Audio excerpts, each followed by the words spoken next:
opportunity here. Oh, how cool is that? How cool is that from Chris Rigg?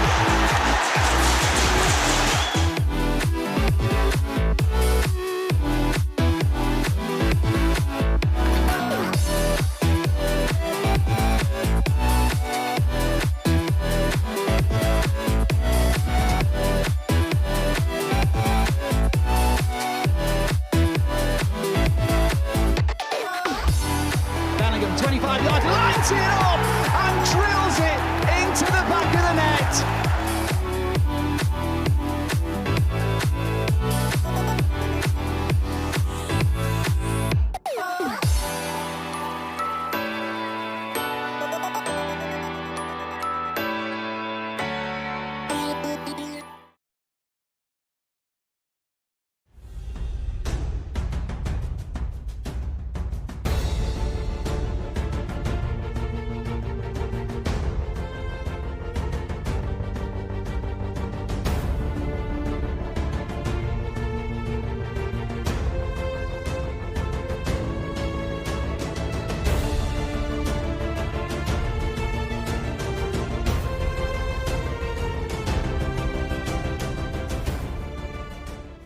At Virtue Motors, it's all in the people. My love of Spitfires came as a small boy.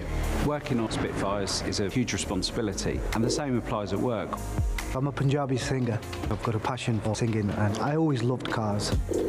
When I'm photographing the car, I try and picture myself as the customer, so the photos have to look really good. The care, passion and attention to detail people at Virtue Motors invest in the things they love will help you choose your next perfect car. Because at Virtue Motors, It's all in the detail. See if they can test Newcastle one more time here with Altidore.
opportunity here. Oh, how cool is that?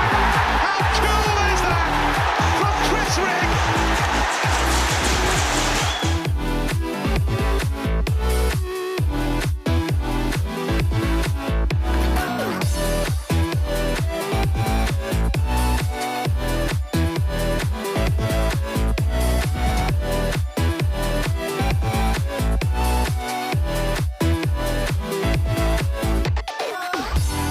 Bellingham, 25 yards, lines it up and drills it into the back of the net.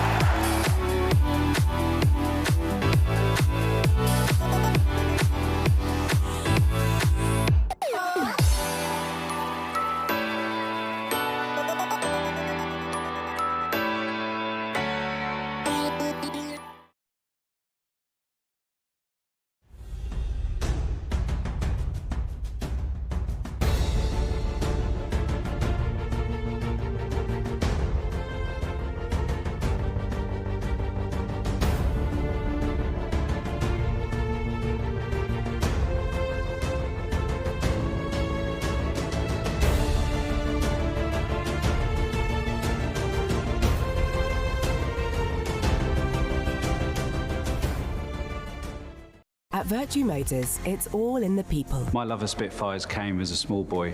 Working on Spitfires is a huge responsibility, and the same applies at work. I'm a Punjabi singer. I've got a passion for singing and I always loved cars. When I'm photographing the car, I try and picture myself as the customer, so the photos have to look really good. The care, passion and attention to detail people at Virtue Motors invest in the things they love will help you choose your next perfect car. Because at Virtue Motors, It's all in the detail. See if they can test Newcastle one more time here with Altidore.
opportunity here. Oh, how cool is that?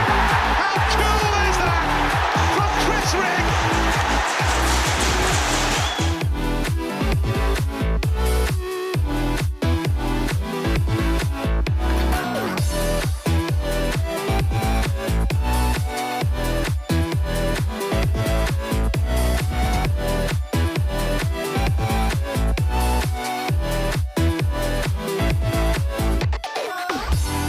Bellingham, 25 yards, lines it up and drills it into the back of the net.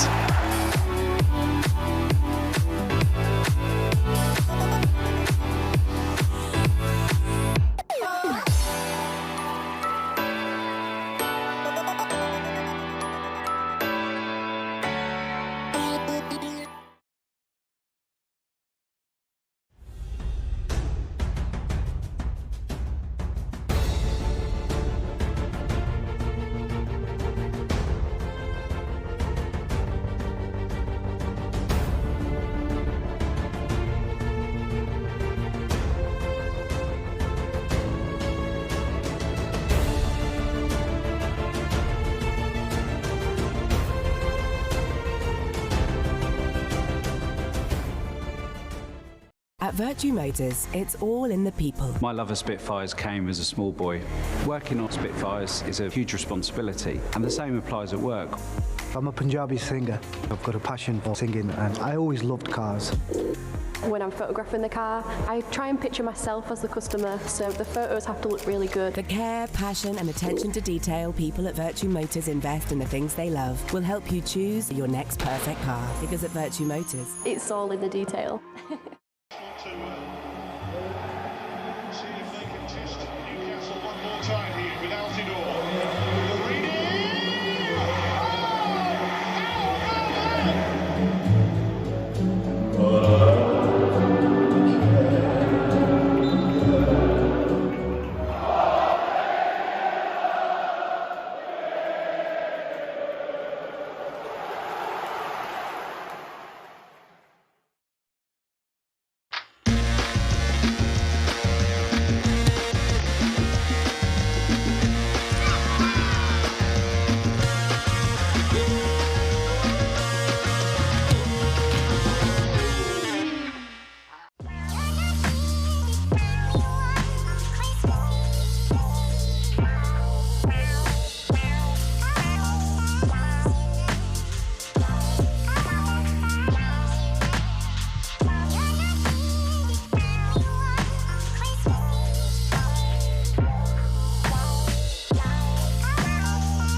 Hello everyone and Merry Christmas from myself and Danny back here in the sports bar at the Stadium of Light. The Sunderland fans and the squad down at Ewood Park for a Boxing Day fixture against Blackburn Rovers. Danny, have a nice Christmas day? Not too bad at all. Far too many pigs in blankets. Struggled yesterday evening, but I'm back on track now, so ready for this. Looking forward to it, yeah. Yes, Christmas in your household looks a bit different than it used to, I imagine. Yeah, as I said there, we mentioned it to me last week, whereas obviously the boys, you're hoping they've got their heads focused on the game. Yes, spent a bit of time with their families, but yeah, it's a busy period. Obviously today, then we're off to Stoke, aren't we? And then a big one on New Year's Day against Sheffield United. Yes, lots of big games in and around the Championship this afternoon as well. Of course, we'll keep you across all of those games here on SAFC Live. And hello to everyone watching the free pre-game programme on YouTube as well. There's still plenty of time to get your matchday streaming passes from us right now at safc.com. But let's give you the Sunderland team news if we can. And Sunderland have made a change, and that's because we heard from Régis Lebris that Dan Ballard suffered an injury in the last game. Yeah, he has, yeah. And obviously, as you see there, Luke coming inside, back into centre half. Obviously, started it right back in the last game for Trey Hume, but Trey coming back in there. And with Luke O'Neill, he keeps on shifting round, and it's making it easy for Regis in a way at the minute, because one or two lads have obviously had an illness. I think we mentioned that Trey in the last game was, by all accounts, under the weather, wasn't he? Luke had had it previously.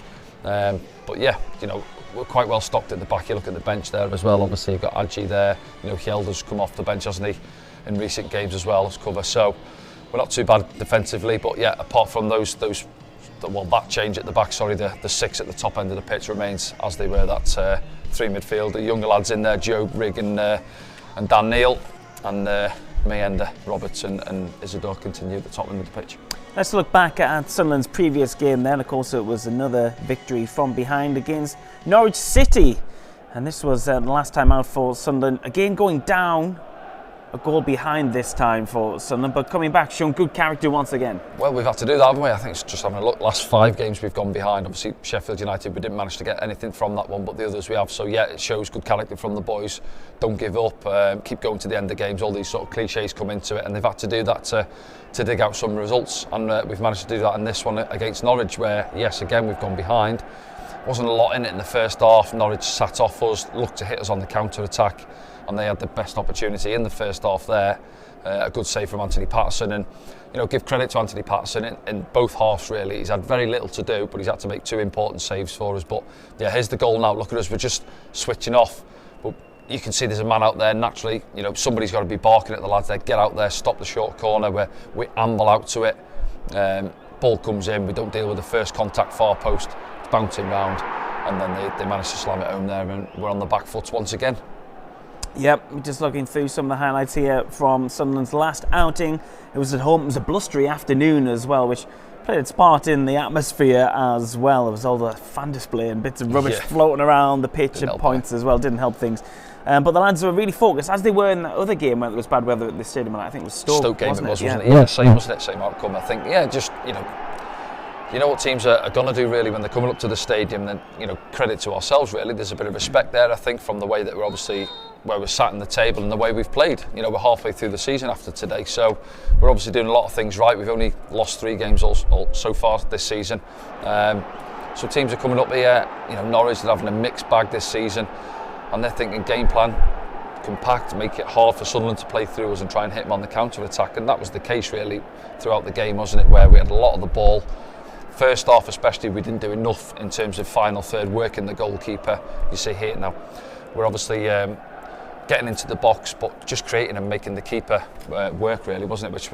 Which wasn't there in the first half, but there was a little bit more from us in the second half in terms of energy, I felt. Yeah, of course, and we're just looking back through the bookings from the game, because this was a big part of it in the end. We saw 10 yellows, ultimately 1 red for Cordoba as well. Yep. You said in commentary, didn't you, at one point, this is not finishing 11-11. No, and that was the case, wasn't it? Yeah, it was a niggly game, wasn't it, really? You know, bookings, stop-start, and I've heard 1 or 2 people dig the referee out, but I don't think the players helped him, to be honest with you. You know, it was just niggly, time and time again, stop-start, and it doesn't have a flow to the game. But here's the goal now to get us back on level terms, and we do well. Straight after the break. Yeah, ball in, isn't it? I think Luke takes the free kick far side. They don't really deal with it. The keeper gets under the flight of it, and then Mayenda does really well here, just helps it back in there, stands a nice ball up, and that's the one play you'd want in there to be dropping to Dan Ballard. He's aggressive, gets in between the centre-back, just leans into the back of Duffy slightly, but that's enough. And powers it home, and we're back on level terms. You felt when Ballard got that goal there was a bit of momentum behind the lads as well, especially considering recent results coming from behind. It was on the cards, but Norwich gave us a couple of opportunities to get themselves back in front as well. Isidore with a good chance on this occasion. Yeah, well, he didn't have too many in this game, did he, himself? But he creates this. Look, he cuts the pass out there, and he's through. Give the left back credit, getting back at him there, you see, and it just. His first couple of touches are good, they're out of his feet, but it's just this last one, sort of here, I think it's there now, see he's having 2, and it's almost stuck under his feet really, and he has to put his head down, and then the defender just does enough, and well, there's that second yellow now. Listen, there's not a lot in it, he tries to lean into it, it doesn't get there. I think it's on Dan Neil, is it? No, it's Mepham, isn't it, actually? Yeah, see there, not a lot of contact, but Chris goes down, referee, he's obviously watching the ball, goes back to it and gives him the second yellow, so we're at 1-1, we've got the extra man here now, and you're thinking, can we go on and make it count, or is it going to be a frustrating afternoon? But it's another set piece, isn't it? Ball comes in, again, they don't really deal with it. It drops down. I've heard a few people, especially Norwich fans, saying he's a yard or two offside. I just think if you keep your eye in the middle, closest to the penalty spot there, and he just steps up there himself. So I think it's a close call. I can see why the linesman's let it go. Great composure nonetheless from Joe. Lovely finish, yeah. It does, as you say there. Fullback comes flying in, he sits him down, chops back onto his favoured right foot, and it's a lovely calm finish into that far side netting. And like it was down at Swansea when he was kicking the advertising board, you can see what it meant to him. He enjoyed that one in front of his own fans as well. And I think his family enjoyed it as well, so much so they went for a stroll along Seaburn yesterday. Great goal there from Job. Another match-winning goal as well for Job, as you say. And Norwich still had chances. Anthony Patterson had to be on his toes, didn't he? Yes, yeah. I think this one now they're waiting this across the back. We almost get caught here, don't we? Anthony Patterson, he just gets away with it. Heavy touch. It's this one now. Dan Ballard trying to thread. You can see halfway line Isidore, I think it is, got his arms up there. Just drop a ball into me. And that's what I said. I remember saying it on comms there. You've got to assess what the opposition are up to. There's 6 or 7 pressing us. And I think Dan there, if he has it back, just a little dink ball into Isidore, into his chest there, gets us up the pitch and beats their press. Don't manage to do so, and thankfully Anthony Patterson, as I said there, he has to make 2 important saves in the game. And Mienda, listen, I think Mienda, he's a mixed bag, isn't he? He's full of energy. You know, he's a nightmare for defenders to go up against because he's sharp. He's going past people. Some things aren't coming off for him, but he's raw. He's 19-year-old, but he's getting a run in the team now. And I think from our point of view and from the fans, he's an exciting player to watch in terms of he gets the ball and now you can see he's confident. He's driving, he's knocking it past fullbacks. He's got that burst, hasn't he? Yeah, sharp. So powerful. Just 5-10 yards, nightmare for defenders. But if he brings the end product now, you know, can he took 1 or 2 away? Swansea had a couple of chances late on, didn't he? One similar to that one where the keeper saved it with his legs. The other one he put just past the post. So he's going to tidy up. It's going to come from him. But he's a young lad. He's getting himself a run in the team now. So that'll bring his confidence on. Let's remind everyone of the starting 11 for Sunderland this afternoon. 3 p.m. kickoff here on Boxing Day. Season's greetings from everyone at Sunderland AFC. And there's been a forced change at the back, but it's pretty balanced back 4 considering. Yeah, of course it is. Yeah, you know, a lot of people would say they would go with those 2 at centre halves. You know, Dan Ballard, listen, for me, he's an excellent centre back at this level. He's different to Luke. Luke is probably more comfortable carrying the ball out from the back. Is this Luke's opportunity to reclaim that shirt then? Because he only missed out through injury. It was illness, wasn't it? He's come out there, didn't he? He had the illness, as you say there, but then he come back and he's played at full-back, both full-back positions, hasn't he? With Dennis being out a couple of weeks ago. But yeah, you know, it was obviously, I think it was Mepham and Luke earlier in the season, wasn't it, as well? But listen, Dan Ballard is a good centre-back at this level and would get in most sides anyway. Seeing how vital he's been, he's got himself 2 goals as well. Swansea, important header, just got us back in it before the break. And the one last week as well. So Dan Ballard in the opposition's box is probably our best header of the ball. But as I said there, if you've got Luke back there, I've got no issue whatsoever with Luke O'Nien playing centre-back for us. I think he sees things in front of him. I've said before how he's got composure about him when he can bring it down and starts attacks off from us as well. He's got a big switch with his weaker left foot, so he ticks a lot of boxes for me as well. And obviously Chris Mepham alongside him has been immaculate almost since he came into the club. Yeah, absolutely. There's no early games for a change in the Championship this afternoon, which is odd considering our division this season, but there has been an early kick-off in the Premier League. Manchester City still looking for that win. 1-1 it finished against Everton. And Jordan Pickford with a penalty save as well. Yeah. Absolutely. Looking around at the fixtures in our division this afternoon, Danny, I guess most people will be looking down towards that Sheffield United-Burnley game. Yeah. Can't see many goals in that one though, can you? No, probably a 1-0, maybe a 0-0, 1-0, one way or the other. But yeah, obviously focus on ourselves. But that's a biggie. 2 teams sat above us currently, and then you look later on as well. 8 o'clock kickoff, isn't it? Stoke at home to Leeds as well. And if Sunderland were to win this afternoon, it would really open another gap within that top 6. And obviously Sunderland fans as well looking at the 7th place position. We've pulled away from that. It would open up a gap between ourselves and Blackburn as well, obviously. Yeah, I've got that jotted down here. We're currently 8 points above the playoff cut-off line. 7th, I think it's West Brom in there at the minute, isn't it? I think Watford have got a game in hand just below them. But we're 8 points and plus 6 goal difference as well, which is almost a point really, isn't it? But there's a lot can happen. We're halfway, but that's a great position to be in at this time of year. Strange one on Christmas Eve, about 10 to midnight, West Brom revealed that their manager had left as well. Yeah, he's gone. I think they paid, 3-4 million Valencia to take him. So he's had to make that decision. I think give him credit over the last couple of seasons. I think he finished 9th. Last year, playoffs, wasn't it? It was. Came up short from their point of view. This season, he's there or thereabout. Listen, we've seen him a couple of weeks back, wasn't it, when we played him here at the stadium, and he's animated. He plays the game almost, doesn't he? Similar to Pep Guardiola, really, on the touchline. But obviously, Valencia see something in him. They're struggling this season, so yeah, you wish him all the best. Absolutely. Okay, we're going to go to a short break now. When we return, we'll have a look at today's opposition, Blackburn Rovers, who have come from, well, a pretty good run of form, except the last game, getting beat last time out. We'll look at them in a bit more detail when we return here on SAFC Live. Get your matchday streaming passes in right now at safc.com.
Well, welcome back to SAFC Live. Myself and Danny are back here at the Stadium of Light in our studio in Quinn's Bar. Last time I was here at the weekend, Sir Niall himself.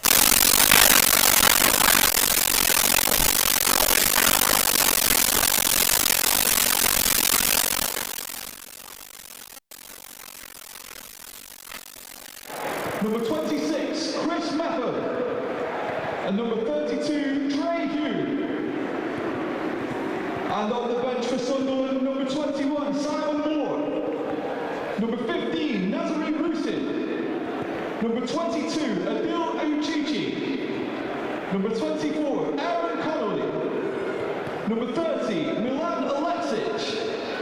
Number 33, Leo Yelde. Number 36, Jan Pamela. Number 42, Adi Alisi. And number 50, Harrison Jones. And now, here is your Rovers lineup for this afternoon. In goal for Rovers, number 1, Ainsley Pears. Number 2, Callum Britton. Number 5, Dom Hyer. Number 6, our captain,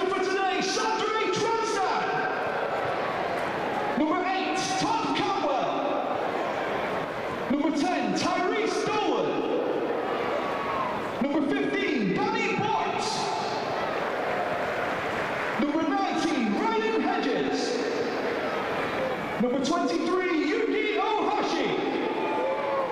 Number 24, Owen Beck. And number 42, Lewis Baker. And on the bench for Blackburn, number 12, Balash Toth. Number 4, Callum McFadden. Number 9, Matt Gay. Number 11, Joe Rankin Costello. Number 14, Andy Ryman. Number 20, Harry Leonard. Number 21, John Buckley. Number 33, Amario Cozier-Dubry. And number 40, Matty Litherland. And of course our head coach, sponsored by Prestige Beds, John Eustace.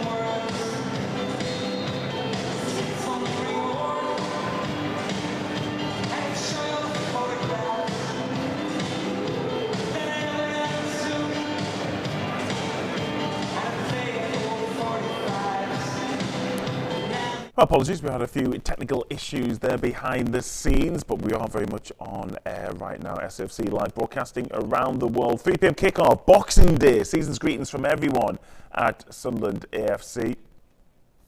We're going to go to an ad break, I understand, so we'll be back very soon. And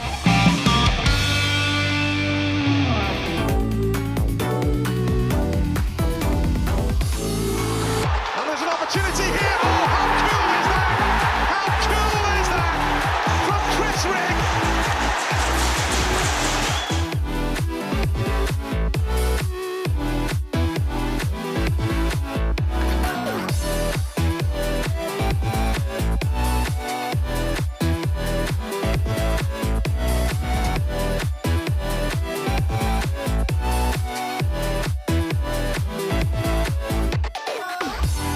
Bellingham, 25-yard lines it up and drills it into the back of the net.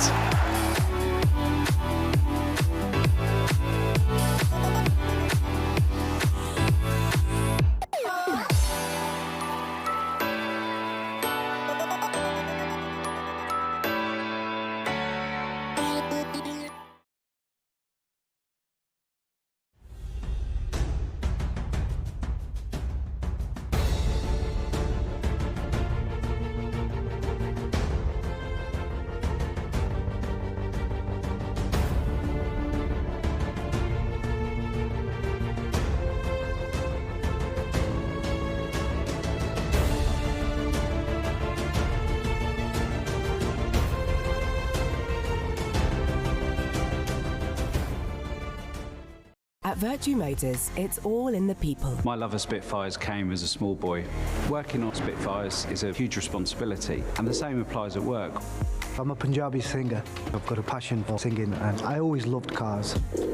When I'm photographing the car, I try and picture myself as the customer, so the photos have to look really good. The care, passion and attention to detail people at Virtue Motors invest in the things they love will help you choose your next perfect car. Because at Virtue Motors, It's all in the detail.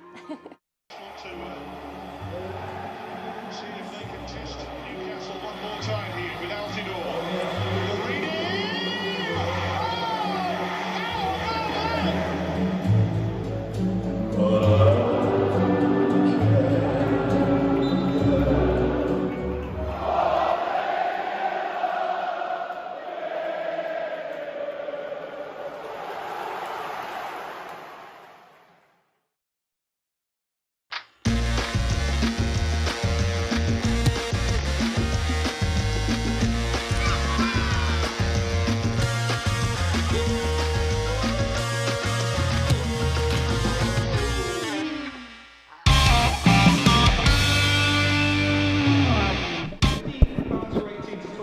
Well, welcome back to SAFC Live. We've got a few technical issues behind the scenes, but that won't stop us from broadcasting here around the world. We're going to go to live pictures, and you can see them right now. Ewood Park, you can see the refs having a bit of a warm-up down there. You can hear from Ewood Park now, hopefully as well. And we've got plenty of time to give you the team news, but that's a ground I imagine you've been to a couple of times, Danny. A few times, yeah. Nice old school ground, really, isn't it? As you said, we were chatting before, they've changed the camera around, haven't they? Gone to the other stand, filming the main stand from this far side now. But yeah, listen, it's a ground which has seen what? Premier League champions going back to, was it 96, I think it was, wasn't it? Yeah. 96, 97 possibly, but yeah, and they've had their ups and downs since then, Blackburn, but similar to ourselves, they will feel like this should be in their fans, no doubt that there should be a team, worst case, pushing for the playoffs, and that's the case as things stand, 4th against 5th this afternoon. Yeah, I think they even had a spell in League One, didn't they, as well, Blackburn Rovers, and they've kind of flirted with the idea of going back up. In recent season, of course, John Dahl Thomason got close as well, but John Eustace seems to be doing a pretty good job, if not inconsistent blocks, you would say. Yeah, looking at it, so 21 games in, the first 7, win, draw, win, draw, win, draw on that run. Then the middle block is where they struggle. I think they lost 5 of the 7, but then they've come through that, and then the last 7 games, obviously they lost the last game to Millwall, but before that, won 6, 5 of them with clean sheets as well. So that's gotten right in amongst it, hasn't it? And that's what it takes in the Championship. Bit of consistency, great run, not shipping goals at the back. They've conceded 18, the same as ourselves, as we said earlier on. Maybe the top end of the pitch is where they've, if you're looking at the sort of stats really, of where they've come short compared to ourselves. In fact, it's Andreas Weimann is top scorer, top scorer with Gay as well, who have also got a couple of goals as well. 4, I think they're both. Yeah, 4 each. Yeah, let's say they've scored 25, we've scored 34, so we've scored 9 more. You know, but you're looking around the team similar to ourselves, really. You know, we haven't got an out-and-out, standout. Sands last week's got 15 goals for Norwich, whereas Isadore's our top scorer with 5. Then you've got the likes of Job chipping in with 4, Rigg with 3. And then a few on 2, and it's similar with Blackburn really. You're looking around their squad, Ohashi, as you say, he's got 4, and Dolan's got a couple at the back, Danny Bass got 1, Hylam's got 1, so they're chipping in from different areas, sort of similar to ourselves really. Yeah, absolutely. Let's have a look at the Blackburn Rovers side then. As we said, we would have a look at them in a little bit more detail. We're doing that now here on SFC Live, broadcasting around the world. In fact, it's many of the players we've come up against the last couple of seasons, Danny, isn't it? The likes of Hedges and Dolan and players like that, Dominic Hyam, of course. And Danny Bass now playing for them and getting a bit of a run in the side at the moment. Yeah, we know well Danny, don't we, from his time at the club here. Proper old-fashioned sort of centre-back, really, isn't he? And I think he was 1 player of the season. Then moved on the following season himself. Did he go to Norwich first, I think? Yeah, didn't get too much game time there, and obviously found himself at Blackburn there. But yeah, they've got a blend in there. They've got some young lads. As we know, Beck's come into the side this afternoon, young fullback on loan from Liverpool. Yeah, 22-year-old. But yeah, experience at 2 centre-backs, as we mentioned there. And you're going through their Tronstad in there. I think he's skipper this afternoon, 29. Baker coming in. I think he's a good signing, Baker, from Stoke. Physical unit in the middle of the park. Then they've brought in like Todd Cantwell, that bit of flair really, if you like, higher up the pitch, coming in off that left-hand side. Only got 1 goal so far. Ohashi, as we mentioned there, top end of the pitch, joint top scorer with 4. And Dolan coming in, Tyrese Dolan coming into the starting line. So he's made 5 changes this afternoon, which, you look at the run that they were on, and obviously maybe he's weighing it up with the amount of games over Christmas as well, but to make 5 changes when they've been in pretty decent nick, and as we said, they've won 6 in their last 7. Just that 1 defeat, 1-0 defeat to Millwall, wasn't it, last time out? But he's made changes, and he's got options off the bench as well. Conceded 18 goals this season. John Eustace, former defender himself. Did you play with him at Stoke, by the way? I didn't know before my time. Yeah, just might have played against him. Was it Watford? Watford, he played a lot of games. I played against him at Watford. Watford, yeah, I mean, it was interesting, wasn't it, when he came in? He obviously had quite a good run at Birmingham, but his face didn't really fit when the new owners came in there.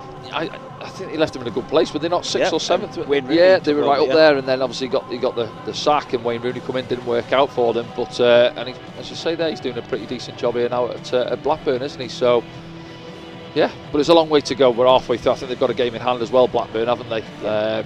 But yeah, last week, obviously, from our point of view, them not picking up the 3 points, and I think Middlesbrough drew 3-3 with Plymouth, I think it was. And as you say, that just created a little bit of a breathing space for ourselves there now. But we've got to focus on, one, picking up the points, because you're coming up against one of your playoff rivals as things stand. And then you're looking, as we mentioned earlier, Sheffield United against Burnley, top of the table clash as well, isn't it? Yeah, we'll keep an eye on those scores as well throughout the game here on SFC Live. We're just watching live pictures down from Ewood Park, and as Danny says, the camera angle swapped over. It used to be pretty much on the halfway line where you're looking at now, and used to always be looking at the, I think it's River, it might even be called Riverside stand, the one opposite the smaller stand. So they switched around things there down at Ewood Park. Still owned by the Venkies, of course, very controversial ownership group down there. But yeah, they've been there for quite a while now, the Venkies, and oversaw 2 relegations, just the 1 promotion. Of course, that was the one back up from League One. Championship, but yeah, contrasting, you know, clubs really, even though both ex-Premier League clubs, of course.